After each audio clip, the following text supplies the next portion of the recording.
Welcome. Hare Krishna. Hare Krishna. Welcome, everyone. Good to see you all. Tonight, we'll continue with our Bhakti Shastri course, studying the Nectar of Devotion, one of the four main books of the Bhakti Shastri course. And tonight, we will continue with chapter 8, which is a very interesting chapter.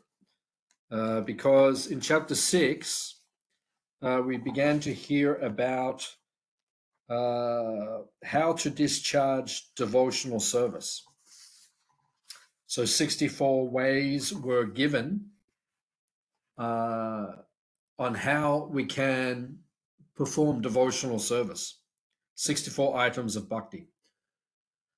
In chapter 7 is called Evidence Regarding Devotional Principles. So the first 18 principles were broken down, and there is discussion and evidence surrounding each of those principles. And now chapter 8 is entitled Offense Avoided, because as we discussed, devotional service has two areas, vidhi and nisheta. Vidhi means positive injunctions or things that we should do or must do in order to perform devotional service. And then there is nisheta. Nisheta means things that we must avoid in order to perform devotional service, to make it successful. Because if we do the negative things, they will detract from our ability to receive Krishna's mercy. In other words, they are displeasing to Krishna. So there are things we must avoid and things we must accept or adopt. Based on the overarching instruction, which is always remember Krishna, never forget Krishna. How do we always remember Krishna? By doing the things that will please Krishna. How do we forget Krishna? By doing the things which we should avoid, or which are offensive to Krishna, or which make us forget Krishna. So tonight, chapter 8 is dedicated to the 64 things will be mentioned that we need to avoid. 64 different types of offenses that we need to avoid in devotional service. It's important for us to understand these things, because if we don't understand properly, as much as we need to understand the things that we should do to please Krishna and how to please Krishna, it's just as important to understand the things that we need to do or the things that we need to avoid, which will make us forget Krishna. That's just as important. Otherwise, we could be, Prabhupada gives the example, I might have mentioned this in a recent class, that the wedding party, they jumped into the boat, they started rowing the boat because they were going to row overnight to arrive further down the river to attend a wedding the next day, but someone forgot to take the anchor out. So they rowed all night. The sun came up the next morning and they hadn't made any progress. And Prabhupada gives this as an example that devotional service can be like that. You can be doing the right things, but if you're simultaneously doing the wrong things, committing offenses, then you're not making progress. So that's why the Nectar of Devotion is called the complete science of Bhakti Yoga. It's a science. And a science means you have to follow the formula to get the result. If we don't follow the proper things, the proper parts of the formula, you don't get the result. So that's why Rupa Goswami has compiled these lists for us to understand, because they're very important. So the first 20 items of the 64 are called Bhakti Dwara, which means they're the gateway to devotional service. 10 things that you need to do and a certain amount of things that you need to avoid. So now we've got to the next item, which is emphasizing that we should avoid offenses in devotional service. So now there's a whole chapter about this. Very important subject matter. I've taught this chapter as a standalone class many times, as a mini seminar many times. I haven't done it for a long time, but 20 years ago, 25 years ago, I've taught this a number of times. Very important. The 19th item of Sadhana Bhakti is the sole subject of chapter 8. Seva nama parada vajanam. One must carefully avoid the various offenses in chanting the holy name and worshipping the deity. Because abhinitva nama namino, the name of Krishna and Krishna are non-different. So if you're offending Krishna's name while chanting, as we said, you can be chanting the holy name, which is very good, but if you're committing offenses, you're not making progress. So we have to understand what the offenses are. Similarly, in worshipping the deity of Krishna is non-different from Krishna. So we don't have deities here at Hare Krishna Valley, but in Melbourne Temple, we have many deities. Have you been, Nat? Have you been to the temple? Oh, okay. Well, we need to organize that soon. Yeah, we need to organize that soon. Yes. Yeah, follow me up on that, and we'll organize it. Will do. So, the deity of Krishna is non-different from Krishna. So therefore, we have to be careful not to offend the deities of Krishna. Very important. Srila Rupa Goswami makes an important point about seva aparad. Seva aparad means, seva means service, offenses while doing service to the deity. By citing the Padma Purana, one should not allow himself to become neglectful in deity worship, thinking that the holy name will deliver him from his offenses. Chanting the holy name, this is from page 72 of the Nectar of Devotion, chanting the holy name will deliver one from all offenses. But if one willfully employs the name in this way, he offends the name and thus neutralizes its effect. An offender to the holy name has no chance of deliverance. So Prabhupada's making a very important point, that if you think that you can do deity worship Krishna, and then be slack or inattentive while doing the service and possibly offend Krishna while doing the service, you possibly make offenses to Krishna, and you think, oh, that's okay, I chant, so then I can go away later and chant, and while I'm chanting, that will neutralize the offenses. That's effectively like using Krishna as a doormat. In other words, you just wipe your feet and you move on. And no one likes being treated like that. I don't like being treated like that. None of us do, because we're all people. People don't like being mistreated. So Krishna doesn't appreciate that mood. That, oh, I can offend him, I can be lackadaisical in my service, and that's okay because I'll just chant and it'll all be nullified. No, it won't. So we need to understand these points.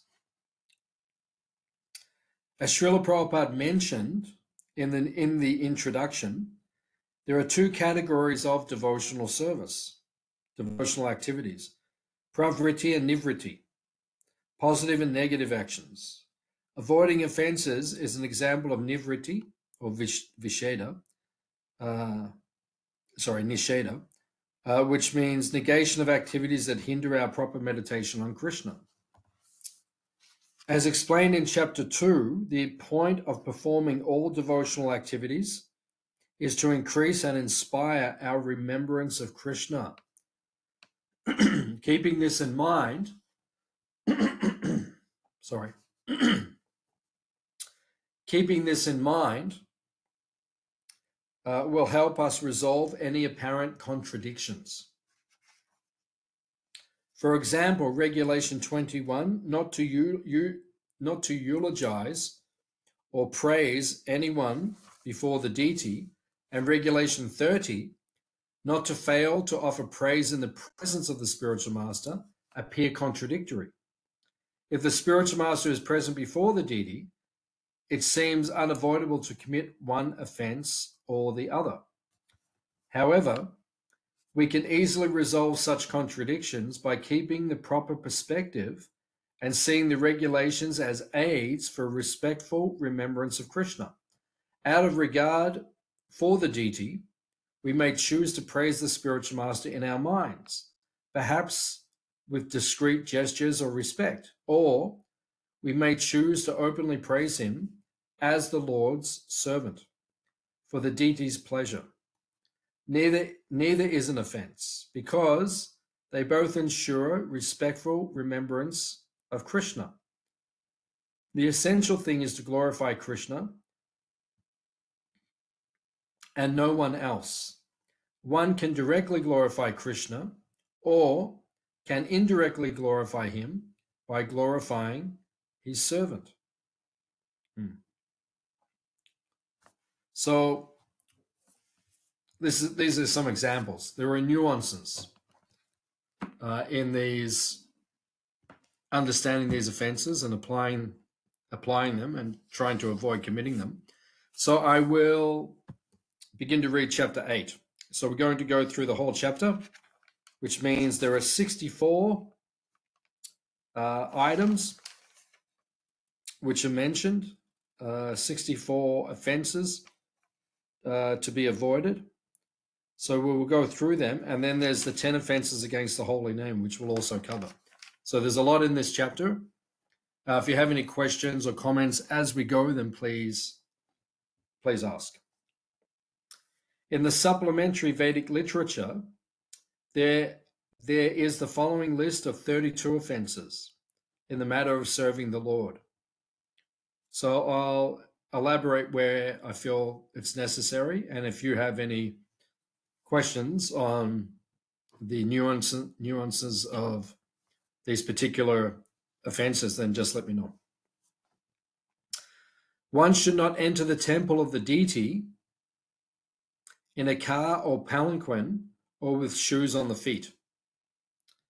So we don't wear shoes into the temple. We all know that. Why? Because one reason is because shoes are dirty. So we want to keep the temple clean. Secondly, when you don't wear shoes, you're taking a humble position. You're acting in humility. When we go to the holy dhams, to Mayapur, Puri, Vrindavan, I always say to the devotees, if possible, don't wear shoes the whole time. And as much as possible, I try to follow that. Not wearing shoes, because it keeps you in a humble state of mind, not wearing shoes. And you have to be conscientious, because you have to always be looking where you're stepping. And so it keeps one in the humble state of mind. So we enter the temple in that state, as a humble servant of Krishna. Also, it's unclean. That's why in the Vedic civilization, in the Hare Krishna movement, we don't wear shoes inside. We don't wear them in our ashrams and our houses. We don't wear them in the temple. The only place we wear them is the kitchen. And technically, like in the Melbourne kitchen, because we have very high standards, more so than here, we don't wear shoes which are worn outside the kitchen. We only wear kitchen shoes in the kitchen to maintain that standard of cleanliness. And one should not enter the temple in a car or palanquin. Previously, Maharajas and Maharanis, great kings and great queens, they would be carried in palanquins. Yeah, you may have seen in movies like Cleopatra. Men pick up, and Cleopatra sits in the palanquin. They pick up the poles, put them on their shoulders, and the slaves walk. So this was a practice in Vedic civilization, that prominent or important personalities would be carried in a palanquin. So I don't think any of us fit in that category.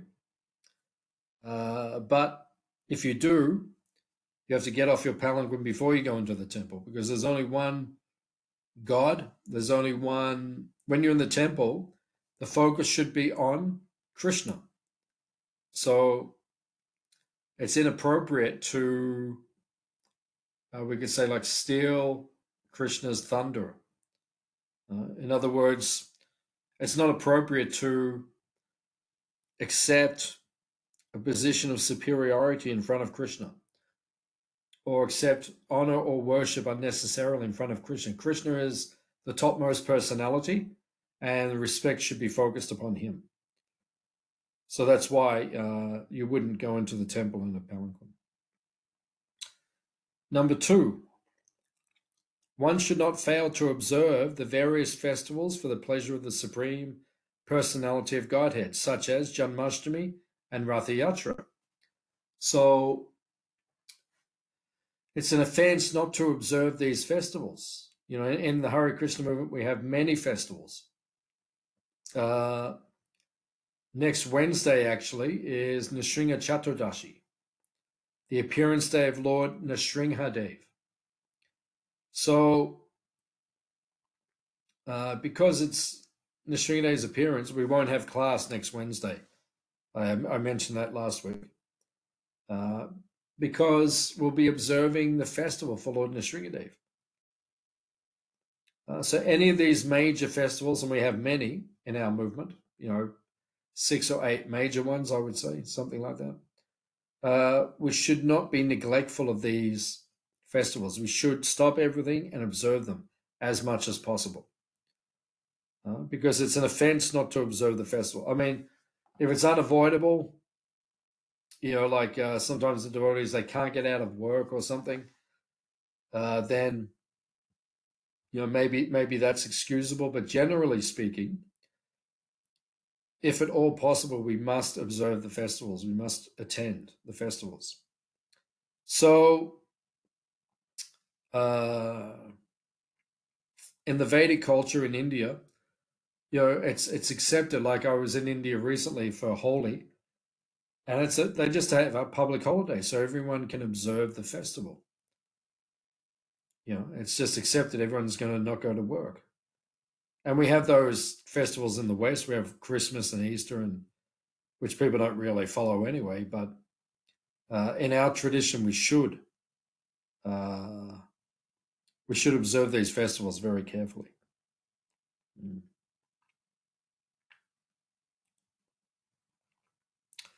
Number 3, one should not avoid bowing down before the deity. This is important. When you come into the temple, you must bow down before Krishna. Why do we do it? Because it shows our surrender. When you bow before someone, you're showing that person is, how do you say it? Superior. You're showing your respect to that person. You're showing your dependence and submission to that person. So bowing down constitutes 9 parts of the body touching the ground. That's what we call obeisances, dandavats. When you bow down, your forehead, your 2 hands, your 2 elbows, your 2 knees, and your 2 feet must be touching the ground. Right? And that's considered proper and respectful obeisances. So we have to make sure that when we bow down fully and properly. Whenever we go into the temple and whenever we leave the temple. Whenever we come before our guru, our spiritual master, and when we leave his presence, we must bow down. When you come into the temple and you see the deity of Krishna, you must bow down. When you're leaving, you must bow down. That's the etiquette. So we have to follow those things. Number 4, one should not enter the temple to worship the Lord without having washed one's hands and feet after eating. So, if you eat, you have to wash your hands, your mouth, and your feet before you enter into the temple. You're not considered clean. I did a whole seminar on cleanliness. You can watch it on YouTube. We did it many years ago. So there's a whole criteria about the standards of cleanliness within the Hare Krishna movement. So it's not appropriate to do anything, actually. You're not considered clean if you've eaten, you haven't washed your hands, your feet, and your mouth.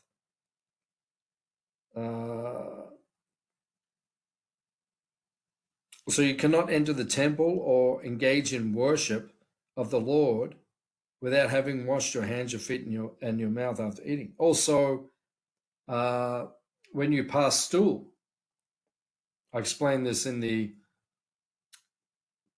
cleanliness seminar, that if you go to the toilet and you pass stool, you're unclean. You have to take a full shower before you can then enter the temple room or the kitchen, the deity's kitchen.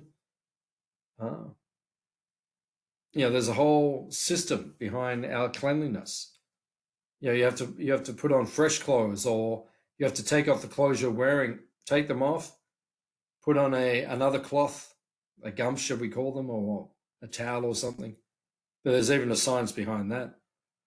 And then we go and pass through, we have a full shower, then we go and get dressed again, then we re-enter the temple or the kitchen. So these are standards that we must follow. If we don't follow them, then we're committing offenses in our devotional service. If you want to know the details on cleanliness, look at that cleanliness seminar. That's a whole seminar in itself, all the different rules and regulations about cleanliness. Number 5. One should not enter the temple in a contaminated state. According to the Vedic scripture, if someone dies in the family, the whole family becomes contaminated for some time, according to its status. For example, if the family is a Brahmana, their contamination period is 12 days. For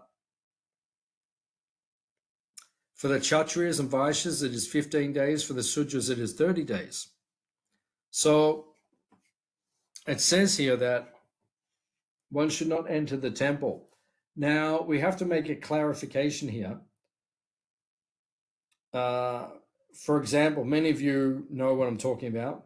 If you've been to, Nat hasn't been there, so I'll have to explain it. But if you've been to one of the temples, like the Melbourne Temple or any of the temples, is the New Govardhan Temple, there's what we call the deity room, and then there's the Kirtan Mandap, or the temple hall. So when it talks about not entering the temple, it's talking about the deity room, to directly perform service directly to the deities. So if a family member passes, you're going to be disturbed for a period of time. So it's better you don't go directly in to worship the deity, because your mind will be, naturally thinking about your lamentation of losing your relative or someone close to you. And when you're with Krishna, you have to be thinking about him. But it's natural that, we may be distracted. So you should not enter the actual deity room at that time and perform worship for a period of time. You could even say, one time Prabhupada said, do not go before the deity in the temple room. So don't go before the deity unless you're happy. Prabhupada said that one time. He said, if you're not happy, don't go there. Krishna doesn't want to see your miserable face. You should be happy seeing him. So if your mind's too distracted, like if you're thinking, oh, I lost my girlfriend or I lost my boyfriend, or Krishna doesn't want to, he wants you to see him, forget about all that and concentrate on him. So if you're hankering or lamenting, if your mind is somewhere else, you shouldn't go directly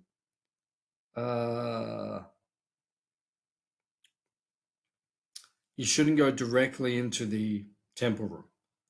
You should be focused on Krishna.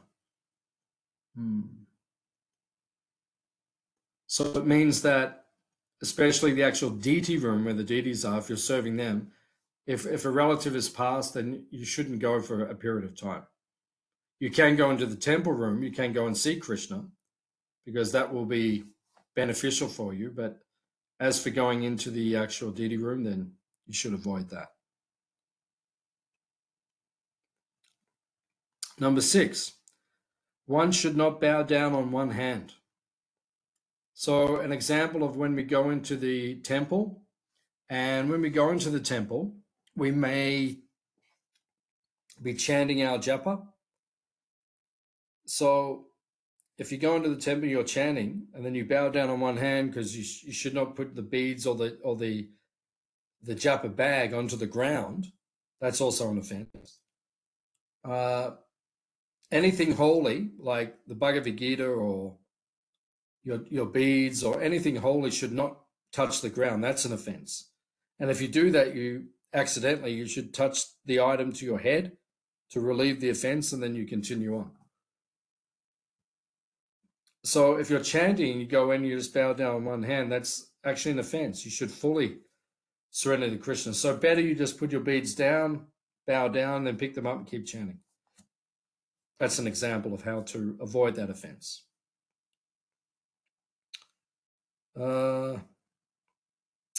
Number 7, one should not circumambulate in front of Krishna. The process of circumambulating the temple is that one should begin circumambulating from the deity's right-hand side of the temple and come around. Such circumambulation should be performed outside the temple structure at least 3 times daily. So it's an item of bhakti to go around the temple, to circumambulate the temple. What it's saying here is do not circumambulate someone else, because it's a way of respecting someone. You walk around them. It's a way of honoring someone. So, you know, in our temples, we worship Tulsi Devi. And after the worship, we all circumambulate around. So we do that after the deity doors are shut, so that we don't offend the deity, because you shouldn't offer respect to someone else in front of the deity. That's not appropriate, because Krishna should be the center. So therefore, we should not circumambulate in front of the deity. When the deity doors are closed, then we can do those things, such as we do with our worship of Tulsi.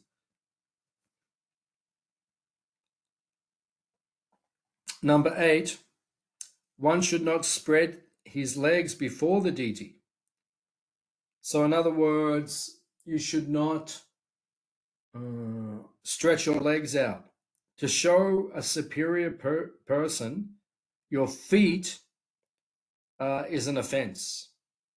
In other words, to point your feet, sit down and point your feet towards a superior is considered, it's too casual and it's an offense to that person.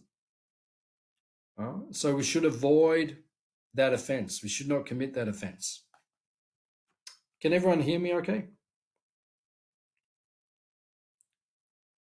Yes. Yes, Okay. Prabhu. Okay, I'm just checking. That's it. So, as it says here, don't spread your legs out in front of the deities. It's an offense to, you should sit cross-legged, as we do in the temple. If your legs are sore, then stand up, but don't stretch your feet out in front of the deities. Number 9, one should not sit before the deities holding his ankles, elbows, or knees with one's hands. It's very common in the West that we go like this. Everyone can see me okay? We go like this, which means, this is a posture of, it means you're casual. It can also mean you're disinterested. It can mean you're close. It can mean many things. So it's not appropriate while you're having darshan or seeing the deities in the temple to be standing like this. It's kind of like, hi Krishna. It's not appropriate. So, we stand like this, or we put our hands by our side, or we clasp them in front of us. But, it should be respectful. That's the point. You don't go before, the body language is not appropriate. Like if you're in front of the Prime Minister, for example, or someone important, you don't just stand like this. The body language is, it's disrespectful. Number 10, one should not lie down before the deity of Krishna. So this also means you should not fall asleep in front of the deity. Sometimes, when you're giving class, people nod off. So sometimes if they do that, I say, Prabhu, you're nodding off. If you're tired, go and sleep, but don't sleep in the temple. And we should never lie down in the temple. That's considered inappropriate.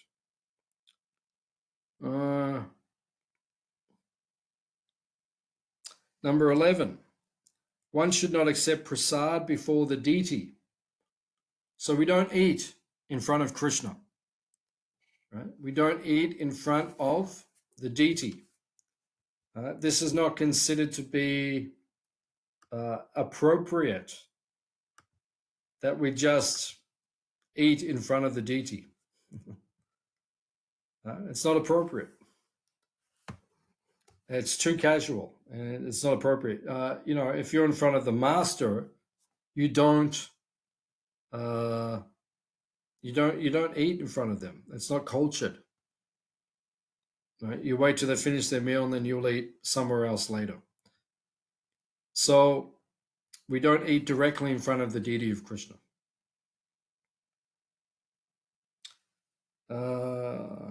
Number 12, one should never speak a lie before the deity. We shouldn't speak a lie before anyone. We should not lie. We should not be deceitful, but especially should not do it in front of Krishna. There are pastimes in Chaitanya Charitamrita, for example, where devotees have done this. They lied, or they said something and later on they didn't follow it and it became a lie. We should avoid that in front of Krishna.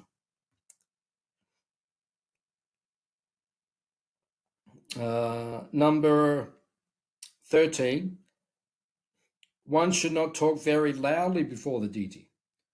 In other words, we shouldn't just have casual conversations in front of the deity. When you're in the temple room, you should focus on Krishna.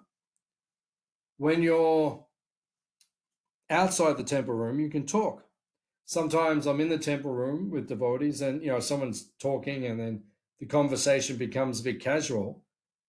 And sometimes I'll say, let's move outside, because this is not, we can talk in front of the deities, but it means the topic has to be purely service-based. It has to be in connection with Krishna. And if it's not, then, we give classes and things in front of the deity. But if we're just speaking casually, like how are you doing and having a casual conversation, we should do that outside the temple.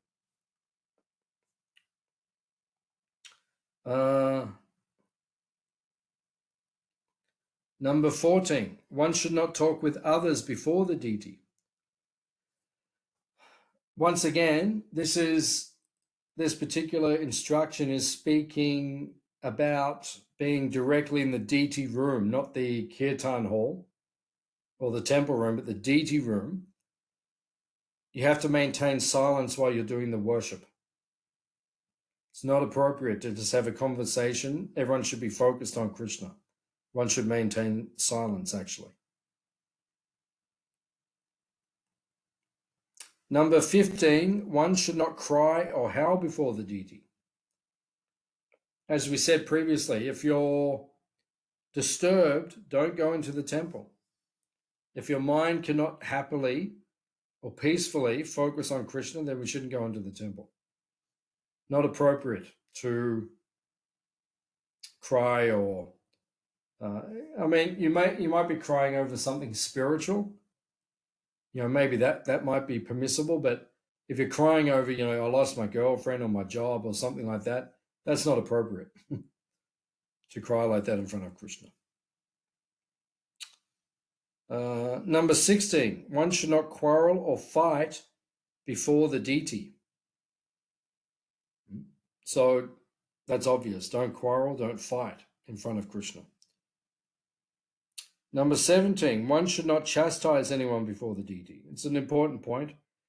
If you have to correct someone, do it outside. Don't do it in the temple and create a scene and create a bad mood. It's not appropriate.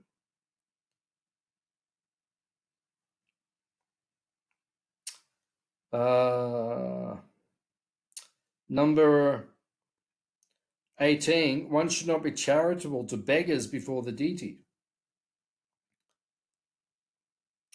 In India, that's more common. People will beg. But when you're in front of the deity, you only give your donations to Krishna. You can give donations to others outside of the temple, but not in front of Krishna. Number 19, one should not speak very harshly to others before the deity. Number 20, one should not wear a fur blanket before the deity. So as devotees, we don't wear animal products. We don't wear leather unless it's ahimsa leather, unless the animal has died naturally. But if the animal's been killed, we should not wear leather just as a fashion item. Now there's so many vegan options as well. So we should not wear fur. We shouldn't anything where the animal's been killed. It's not appropriate to wear those things in front of the deity. I don't wear those things at all. I don't wear leather or fur or anything like that. It's not appropriate in the temple or outside the temple. I don't wear those things.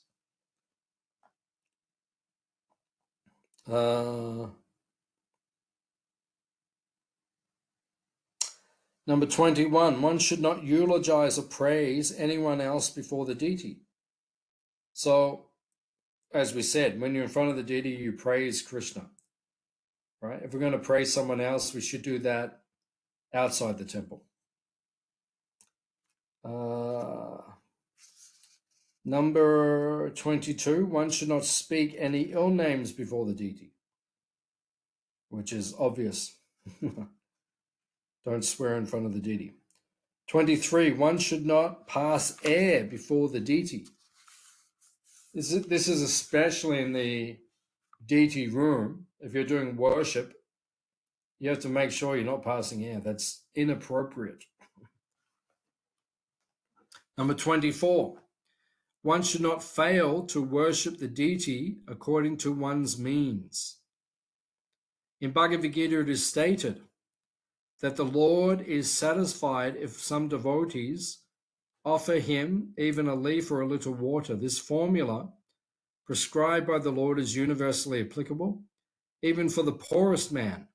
But that does not mean that one who has sufficient means to worship the Lord very nicely should also adopt this method and try to satisfy the Lord simply by offering water and a leaf. If he has sufficient means, he should offer nice decorations, nice flowers, and nice foodstuffs, and observe all ceremonies.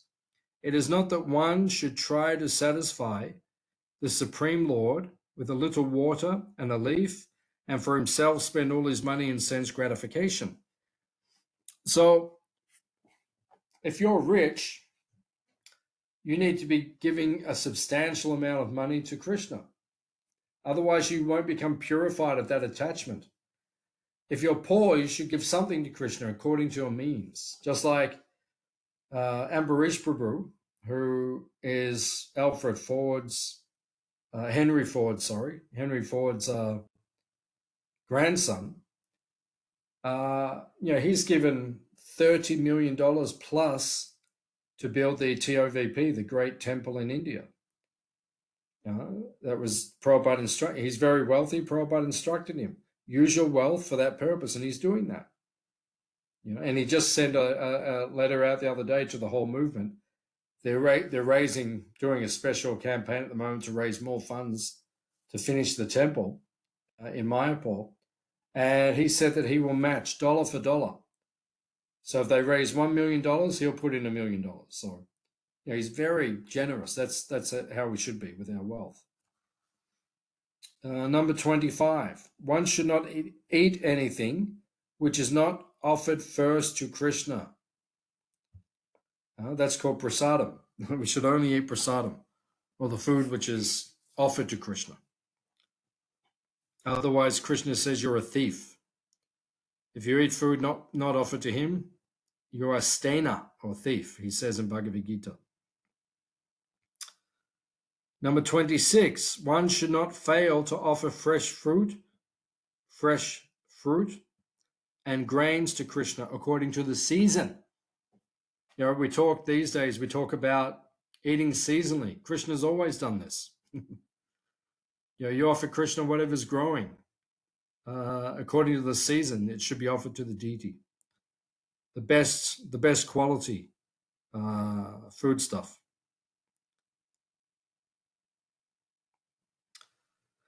Number 27, after food has been cooked, no one should be offered any food stuff unless it is first offered to the deity.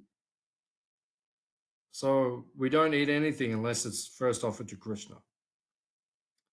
Number 28, one should not sit with his back toward the deity. This is important. I see devotees do this, that, they sit, there's a class going on, the speaker's in the middle, the deity's behind, and sometimes the devotees sit with their back towards the deity. We should never do that. You sit with your back towards someone is disrespectful. Number 29, one should not offer obeisances silently to the Guru, or in other words, one should recite aloud the prayers to the Guru.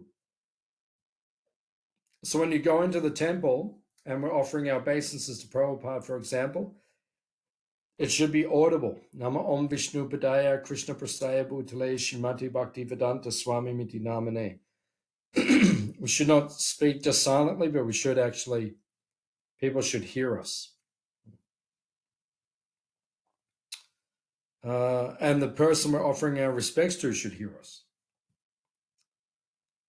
Number 30, one should not fail to offer some praise in the presence of the Guru. So as it says before, maybe not in front of the deities in the temple room, but we should always praise the spiritual master whenever we're with him. Number 31, one should not praise himself before the spiritual master or before Krishna. We shouldn't praise ourselves. 32, one should not deride the demigods before the deity. So it's inappropriate to glorify the demigods in front of Krishna. We should respect the demigods, but when we're in front of Krishna, we should glorify Krishna. This is a list of 32 offenses. Besides these, there are a number of offenses which are mentioned in the Varaha Purana. These are as follows. Number 1, one should not touch the deity in a dark room. In the temple, like in Melbourne, they have a ghee lamp, which is always burning 24 hours a day. So the deity is never in complete darkness. So we should never leave the deity in complete darkness. Number 2, one should not fail to strictly follow the rules and regulations in worshipping the deity. So it means everything we're reading here, we should follow this. Otherwise, it's an offense.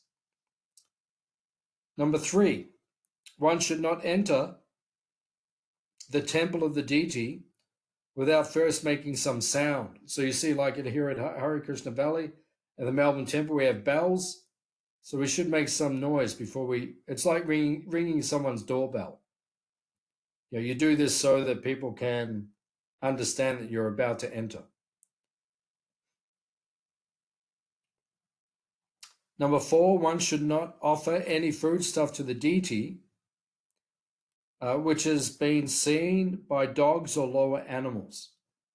So we should make sure that when we cook for Krishna, no one who is untrained should see the offering before it is offered to Krishna. Because if they think in their mind, this looks nice, I can't wait until I taste this, this is an offense to Krishna because it's for Krishna's enjoyment. Number 5, one should not break silence while worshipping, so we have to be silent. Number 6, one should not pass urine or evacuate while engaged in worship. So if you do have to go in while worshipping, go to the toilet, then you have to fully bathe yourself before you can resume the worship.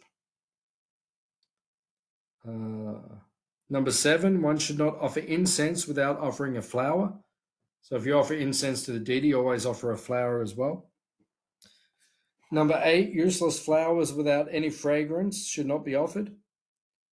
So sometimes, we, while offering flowers, we have to make sure we find flowers that actually have some scent, which is becoming harder and harder in this day and age. Even sometimes you buy roses, there's no scent. So if there's nothing else, offer it to Krishna, but we should offer flowers that have a scent. Number 9, one should not fail to wash his teeth very carefully every day. So brush your teeth, scrape your tongue. I floss every day as well. So, keep yourself clean if you're worshiping Krishna.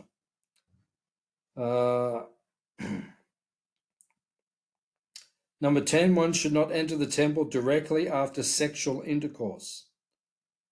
So sexual intercourse should be to procreate a child, to have a child, and that should be done at nighttime and not in the daytime. So you wouldn't have sexual intercourse, then bathe yourself, then go to see the deity. If you're trying to have a child, then you would have intercourse at night, bathe yourself, next day, then you would go and see the deity. That would be acceptable. Number 11, one should not touch a woman during her menstrual period. Traditionally, women would go to a private quarters for 3 days while they're menstruating, and because they're bleeding and blood is contaminating. So, they should not be in the public. They should rest during that period. And the men should not touch them so they don't become contaminated. Number 12, one should not enter the temple after touching a dead body. So if you've been to a cremation ceremony or a burial, a graveyard, you should bathe and purify yourself before you enter the temple. 13, one should not enter the temple wearing garments of red or blue or garments which are unwashed. So if the garments are not clean, you should not go into the temple. When it says red and blue, it specifically means in the deity room. It's not the temple room. Like, you can come to the temple wearing red or blue, that's okay. But if you go in to worship the deity, because blue is the favorite color of Lord Balaram, Lord Nityananda, so we should not steal their thunder. Red is Radharani's color, the color she wears. So if we're directly in the temple room, we shouldn't wear those colors. It's not respectful. You should let the superior people wear those colors. 14, one should not enter the temple after seeing a dead body. 15, one should not pass air within the temple. 16, one should not be angry in the temple. Some of these are repeated. 17, one should not enter the temple after visiting a crematorium. 18, one should not belch before the deity. So until one has fully digested his food, he should not enter the temple. 19, one should not smoke marijuana or ganja. 20, one should not take opium or other similar intoxicants. 21, one should not enter the deity room or touch the body of the deity after having smeared oil over his body. So don't oil yourself and then go and touch the deity. You have to be freshly clean. Oil is considered not clean.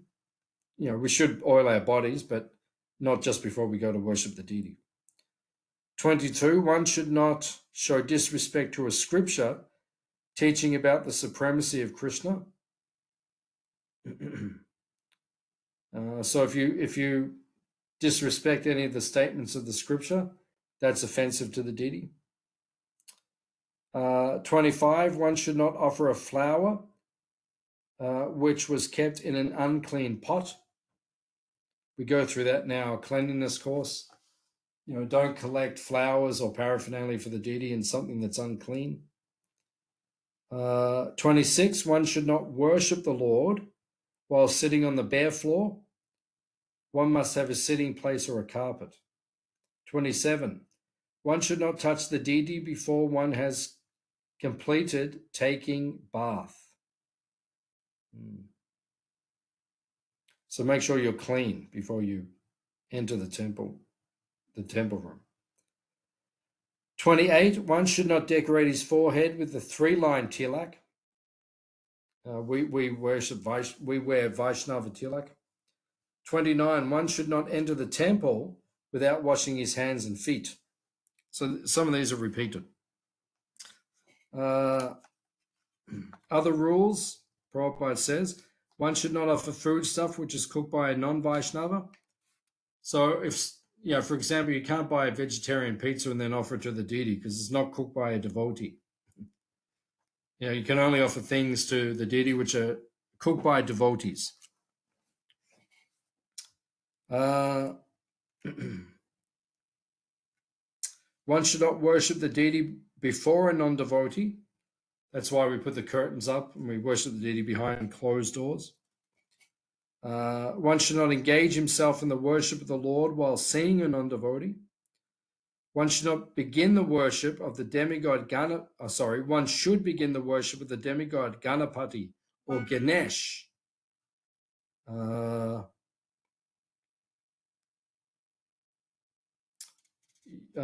So we should worship Ganesh, it says here, which is nice because we have Ganesh here at the farm. Because it will drive away impediments in devotional service.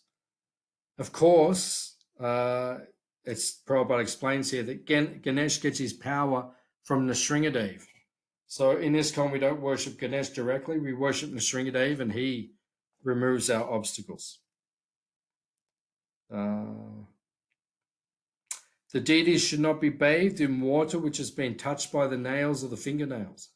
Nails and fingernails are considered contaminated, so you shouldn't touch the water which you're going to bathe the deity's body with your fingernails.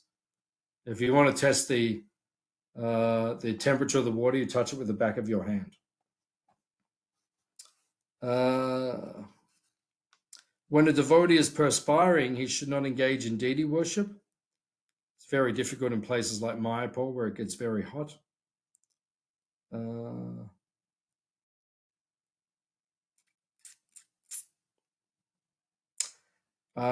For example, one should not cross or step over the flowers offered to the deities.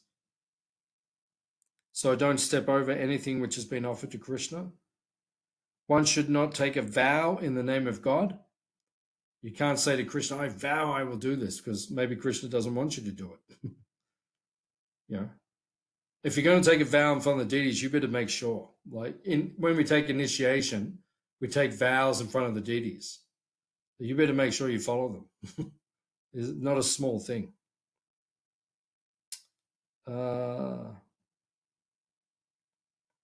In the Padma Purana, it is stated that even a person whose life is completely sinful will be completely protected by the Lord if he simply surrenders unto him. And then it says, even when a person, this is page 72, becomes an offender unto the Supreme Lord, he can still be delivered by chanting the holy names of Krishna, the Maha Mantra. So what are the 10 offenses while chanting? We read these every day when we finish Mangalati. For those who have been in the temple, we read the 10 offenses each day. These are the 10 offenses we have to avoid while chanting the names of Krishna. Number 1, to blaspheme the devotees who have dedicated their lives for propagating the holy name of the Lord. Right? So to blaspheme the devotees. You can't please Krishna. You can say, well, I love Krishna, but I criticize his devotees all the time. Krishna is not, like if someone says they love you, but they're always criticizing one of your family members, it's very hard to like the person. So if you're always criticizing the devotees, Krishna is not going to be inclined to be merciful towards you. Number 2, to consider the names of demigods like Shiva and Brahma to be equal to or independent of the name of Lord Krishna. So we should not think that, we can chant any name and worship any demigod and we will get the same result as worshiping Krishna. It is simply, it does not work like that. Number 3, to disobey the orders of the Guru. If you don't follow the Guru's orders, how will you please Krishna? Because the Guru is Krishna's representative. Number 4, to blaspheme the Vedic literature or literature in the pursuance of the Vedic version. So in other words, to read something in the scriptures or hear something in the scriptures, and then you say, that's not true. That's an offense. Number 5. To consider the glories of chanting the Hare Krishna to be imagination. So if we say, this is not true, that by chanting you can go back to Krishna, you can leave this material world, that's an offense if we don't believe in the power of chanting the holy name of Krishna. Number 6, to give some interpretation on the holy name. So to interpret it, to say, it's not as powerful as they say it is, that's an offense. Number 7, to commit sinful activities on the strength of the holy name. So in other words, if you say, well, I can do this sinful activity, but that's okay, because I'll just chant Hare Krishna. So if you say that and do that, then that's a great offense towards Krishna. You say that I can do material things, I can fulfill my material desires and commit sinful activities, but I'll just go and chant later and then it'll all be washed away, all the reactions. This is an offense to Krishna. Number 8, to consider the chanting of Hare Krishna one of the auspicious ritualistic activities often in the Vedas is fruitive activity. So in other words, I just chant and I'll become rich, or I chant, I'll get a beautiful wife, or I chant, I'll have a son. This is not the purpose of the chanting. So if you have that mentality, it's an offense. Number 9, to instruct a faithless person about the glories of the holy name. So if you're trying to, someone who doesn't believe in these things and you keep trying to convince them, but they just continually criticize Krishna, you're committing an offense by doing that. Number 10, to not have complete faith in the chanting of the holy names and to maintain material attachments, even after understanding so many instructions on this matter. So we have to give up that offense of maintaining material attachments. Right? I have my material attachments. When you're chanting, you should lose your material attachments. Not keep on acting on your material attachments. Okay. It is also said it is an offense to be inattentive while chanting. So if you're chanting, but you're not attentive, not focused while chanting, that's also a great offense. So we'll stop there. Next week we'll have Nrsingadev's appearance. So we'll have a class, chapter 9, we'll study again in 2 weeks. Does anyone have any final questions or comments on anything we discussed?